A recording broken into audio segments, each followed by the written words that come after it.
नमस्कार, मेरा नाम है अमन। नमस्कार, मेरा नाम है नमन और हम उत्तर प्रदेश के रहने वाले हैं। आज हम बात करेंगे कि कैसे उत्तर प्रदेश की विभिन्न सरकारों ने पिछले 20 से 30 वर्षों में उत्तर प्रदेश की जनता का पैसा फिजूल खर्ची में गंवाया है और कैसे उसी पैसे का बेहतर उपयोग करके जन कल्याण में लगाया जा सकता था। तो इन सब पे बात करने से पहले आइए समझते हैं कि उत्तर प्रदेश की माली हालत आज की तारीख में कैसी है। तो जैसे कि हम जानते हैं कि उत्तर प्रदेश भारत की सबसे बड़ी जनसंख्या वाला प्रदेश है और फाइनेंशियल एक्सप्रेस की एक रिपोर्ट के मुताबिक उत्तर प्रदेश की सरकार हमारे यहाँ के प्रति व्यक्ति पर हेल्थ केयर में सिर्फ 452 रुपीज़ खर्च करती है, जो कि अगर हम देखेंगे और प्रदेशों की सरकार के मुकाबले 70% कम है। और नेशनल फैमिली हेल्थ सर्वे के 2015-2016 के अनुसार हमारे यहाँ हर 2 में से 1 बच्चा पूरी तरीके से टीके नहीं लगते हैं, उसे वैक्सीनेशन नहीं होता है उनका। और हमारे यहाँ की उत्तर प्रदेश को जैसे कि कहा जाता है एक मंदिरों की और योगी आदित्यनाथ जी की सरकार है हमारे यहाँ इस टाइम। तो हम देखते हैं कि हमारे यहाँ जो सबके टाइम पर माताओं का जो मृत्यु दर है वो 258 है प्रति लाख। 1 लाख पे 258 हमारे यहाँ की माताएं की मृत्यु हो जाती है। और अगर हम शिशु की बात करेंगे तो हमारे यहाँ शिशु का जो रेट है वो 1000 में से 64 शिशु ऐसे होते हैं जो पैदा होते टाइम खत्म हो जाते हैं, उनकी मृत्यु हो जाती है। 1000 में 64 ऐसे होते हैं। अब इसके बाद अगर हेल्थ सेक्टर में और बात करें हम तो जो उसमें भी भारी कमी है उत्तर प्रदेश में। तो अगर डॉक्टरों की बात करें तो 84% डॉक्टरों की कमी है जो कि रिक्वायर्ड है उत्तर प्रदेश में। इसके अलावा 50% नर्सों की कमी है हेल्थ केयर सेक्टर में और 20% है जो कि टोटल हेल्थ वर्कर्स हैं, जो कि सबसे कम शेयर है। मतलब टोटल सिर्फ 20% हेल्थ वर्कर्स हैं उत्तर प्रदेश में, जो कि सबसे कम है।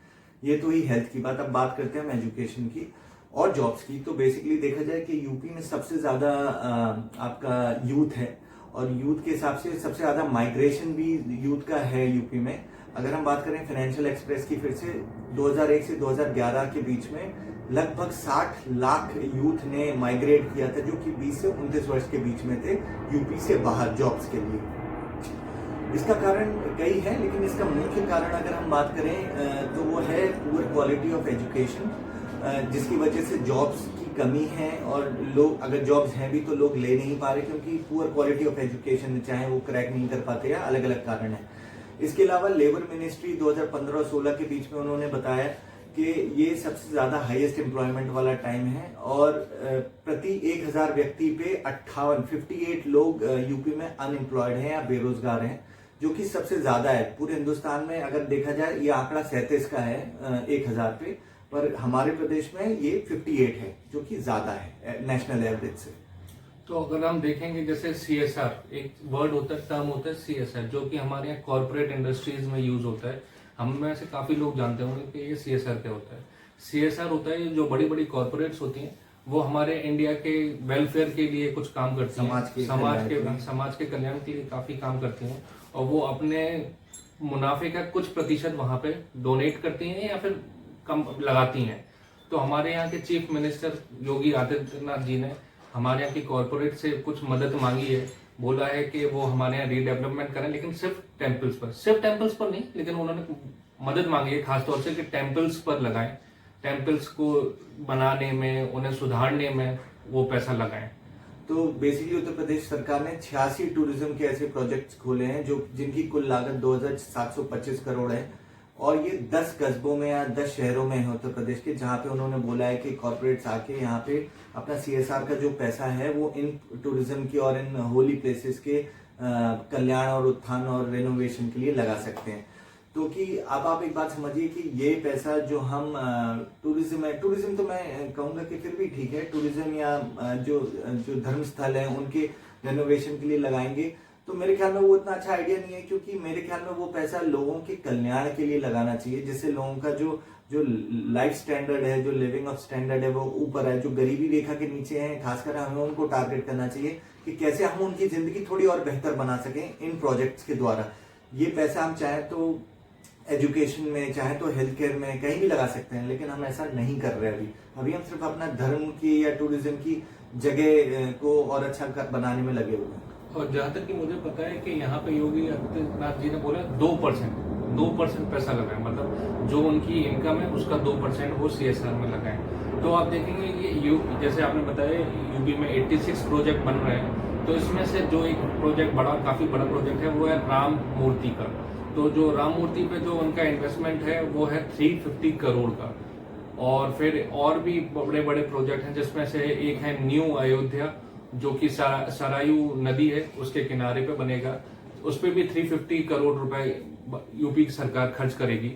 और अकॉर्डिंग टू यूपी गवर्नमेंट, तो यूपी गवर्नमेंट ने बेसिकली 26 पेज की एक बुकलेट छापी है, जहां पे उन्होंने बोला है कि कुल 86 प्रोजेक्ट हैं जहां पे कॉर्पोरेट्स आके इन्वेस्ट कर सकते हैं, जिसमें 75 करोड़ का एक रोपवे प्रोजेक्ट है, जिसमें बेसिकली आप ऊपर से नीचे वो एक जो शटल होती है उसमें जा सकते हैं। 200 करोड़ का वो परिक्रमा लगाने, जो गोवर्धन मंदिर है हमारे मथुरा में, उसकी परिक्रमा जो परिक्रमा का रास्ता है उसको रेनोवेट करने के लिए उन्होंने 200 करोड़ रुपए का प्रावधान रखा है।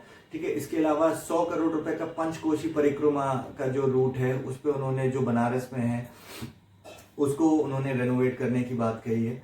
ठीक है, इसके अलावा जो गोरखपुर में उनकी जो खुद की कॉन्स्टिट्यूएंसी है, वहां पे गोरखपुर में जो मंदिर है उसके लिए उन्होंने 45 करोड़ रुपए का वो रखा है। तो आप समझ सकते हैं कि हमारे जो धर्म स्थल है उस पर काफी पैसा खर्चा किया जा रहा है। और हम अब बात करेंगे कि उत्तर प्रदेश की सरकार जब मुख्य तौर पर तब जब इलेक्शंस होते हैं तो एड प्रिंट्स पे कितना, एड पे एडवर्टाइजिंग में कितना पैसा खर्च करती है। तो इनका बहुत ही बड़ी लागत होती है जो ये एड्स वगैरह अपनी एडवर्टाइजिंग करने पे खर्च करते हैं। तो हम उसके बारे में अब बात करेंगे। तो बेसिकली सारी अगर पार्टियों का उत्तर प्रदेश में मिला लिया जाए खर्चा एडवर्टाइजिंग पे, तो लगभग 5500 करोड़ रुपए खर्च किए। 5500 करोड़ रुपए एडवर्टाइजिंग पे खर्च किए। तो आप समझ लीजिए अगर यही पैसा अगर जनता की भलाई के लिए ही खर्च किया जाए तो किसी एडवर्टाइजिंग की मेरे ख्याल में उतनी जरूरत पड़ेगी नहीं। तो ये मतलब ये अब पता नहीं है जनता का पैसा है, ये पॉलिटिकल पार्टीज को डोनेशन या कैसे मिलता है, पर 5500 करोड़ सिर्फ एडवर्टाइजमेंट पे लगाया गया है।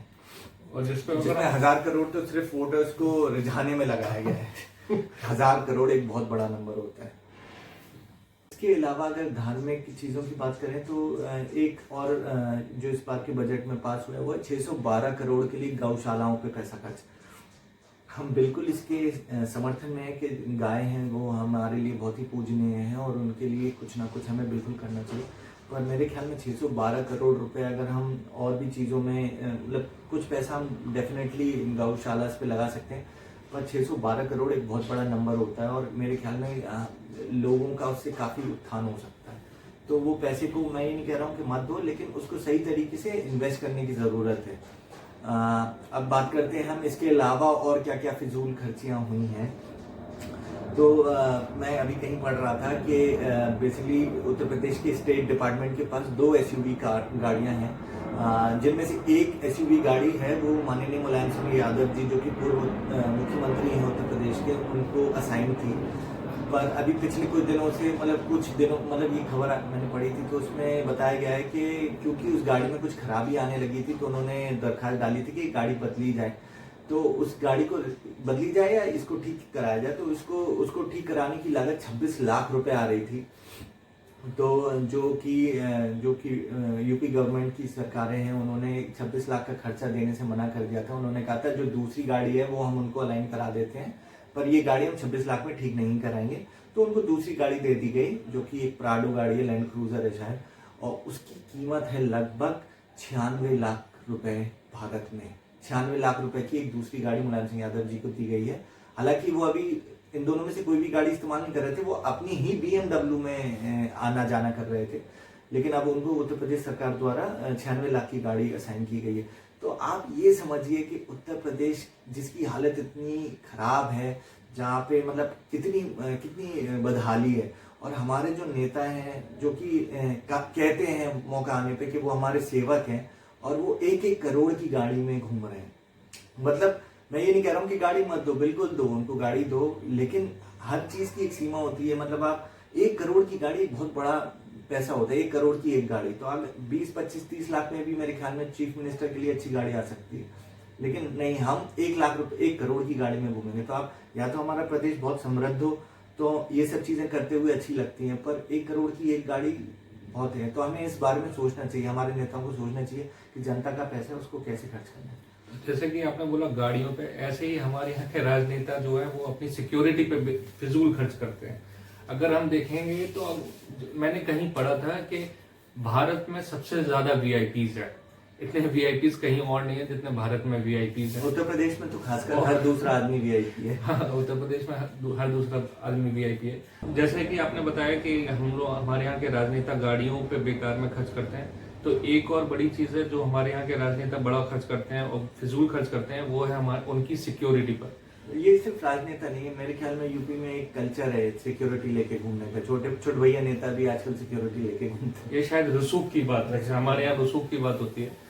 तो मैंने कहीं पढ़ा था कि इंडिया एक ऐसा देश है जहाँ पे सबसे ज्यादा वीआईपीज रहते हैं।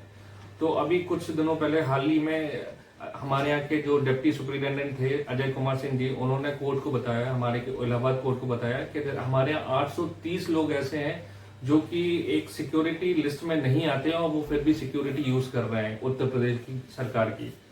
तो कोर्ट ने उन्हें ऑर्डर दिया कि उनकी जल्द से जल्द सिक्योरिटी हटाई जाए और उनसे पूरा पैसा रिकवर किया जाए। तो इसमें से 170 लोग ऐसे थे जो कि फ्री सिक्योरिटी यूज कर रहे थे, मतलब जिसका वो पैसा नहीं दे रहे थे, और 650 लोग ऐसे थे जो उसका पैसा दे रहे थे।